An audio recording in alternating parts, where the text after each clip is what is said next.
Hey everybody, it's me, Steve Schnee, and you are watching the CD Junkie. On this episode of CD Junkie, I'm not going to talk about CDs. I'm going to talk about the Beatles. I don't always talk about the Beatles, but I should talk about the Beatles more because the Beatles are my favorite band. But guess what? Everybody talks about the Beatles, but I'm not really going to talk about the Beatles in particular. I'm going to talk about the new documentary, Beatles 64, that is now on Disney+. A lot of hype about this. Some people love it. Some people hate it. Guess what? Doesn't matter what I think, because people are going to watch it and people are going to talk about it. There are things about it that I really enjoy. The fact that it's the Beatles. And here's the whole thing, my opinion about the whole Beatles thing. The Beatles are, here in America, they are godlike. I don't really like to use that word, but they are. They are considered godlike. And I believe that there's been no other band that has come close to them. I love so much music. But I think even the artists that I love will admit, we can't touch the Beatles. If there's anybody that thinks that they're even close to getting to Beatle level, P.U. on you, buddy. My thoughts. It's a bit disjointed. I felt like, first off, I love the fact that they began with the whole JFK thing. It started out just for the first few seconds, uplifting, positive. We had this wonderful president, running the country. And then, of course, the horrible assassination.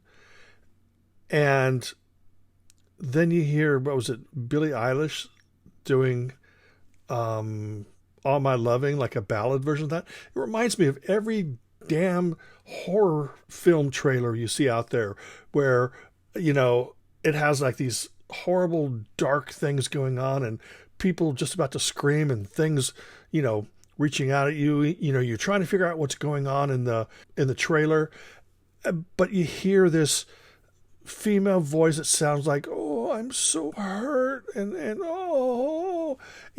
and she's singing some song that you see a monster attacking humans and ripping their flesh apart. You don't see blood or whatever, but then you hear, you are my sunshine, my only, and it's just like, oh, it's supposed to be haunting, but it's just annoying.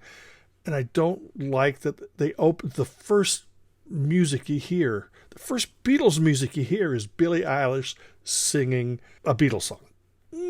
Not good with me. And then the disjointed part started happening when they started talking about She Loves You right away. Now, She Loves You, of course, came out before all this stuff, but it really didn't hit the U.S. until a little while afterwards.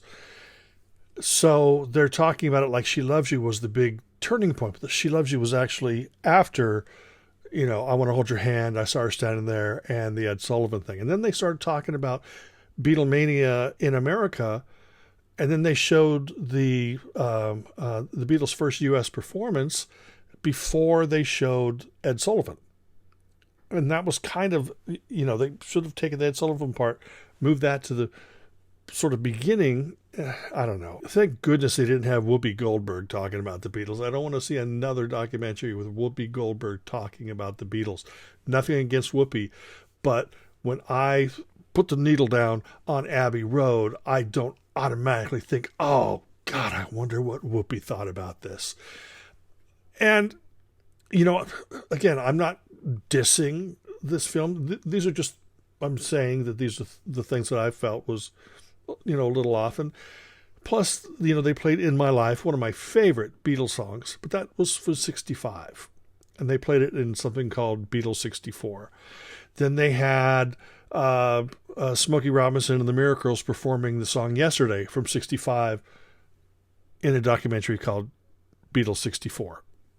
These are little minor things, little minor gripes. I loved the footage I'd never seen before. I loved the footage of, the original Beatlemania. I love them going back and talking to these fans, 60 years later.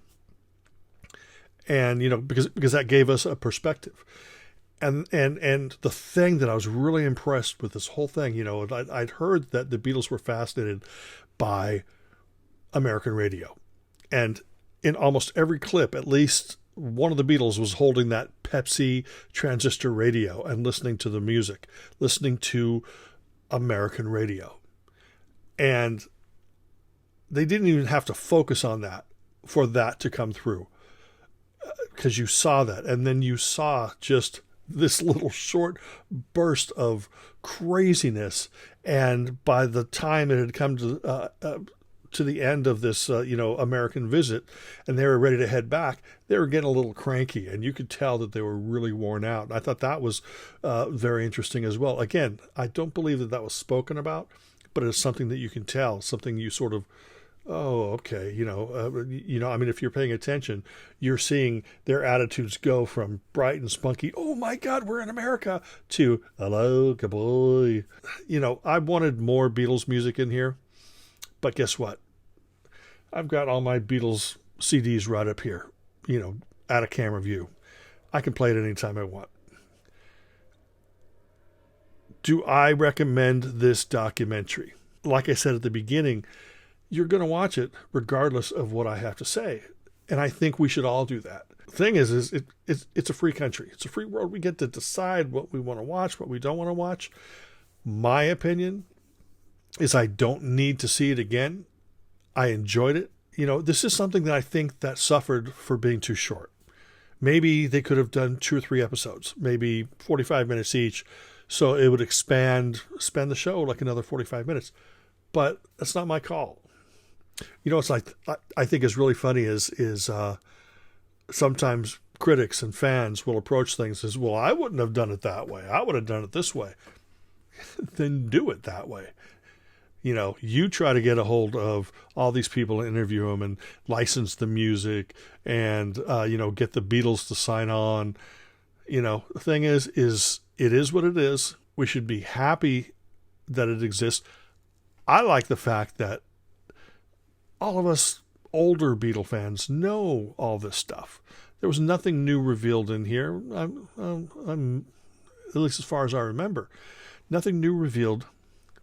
But there are some people out there that only just started getting into the Beatles, and then they're going to see this. They're going to go, "Whoa, this is I had no idea," And I think that's the important thing. Is it might bring in some new people. Come here, listen to the Beatles. You talk to someone in the UK and they're not held in high esteem like they are here. They are very well respected. But here, when people sneeze, the Beatles come out, because the Beatles have just infested, our pores. And in the UK, it's just, maybe T-Rex is more influential. I'm not saying that they are, but, a lot of people I talk about, they're going, God, you Americans are really into the Beatles. Yeah, we are. I guess it's that Anglophile in us. Grass is always greener. The bands are always better on the other side. But Beatles 64, I enjoyed it. Don't need to see it again. I have problems with it. Everybody's got problems with it. You probably had a problem with some of this video. I don't mean to sound wishy-washy, but watch it if you're interested. That's all I can say. If it's something that intrigues you, watch it. Anyway, that's it. That's my thoughts, Mr. Wishy-Washy. Remember to like, comment, share, subscribe. Ring that bell for future notifications. And until the next time, remember me. I'm Steve Schnee, the CD Junkie.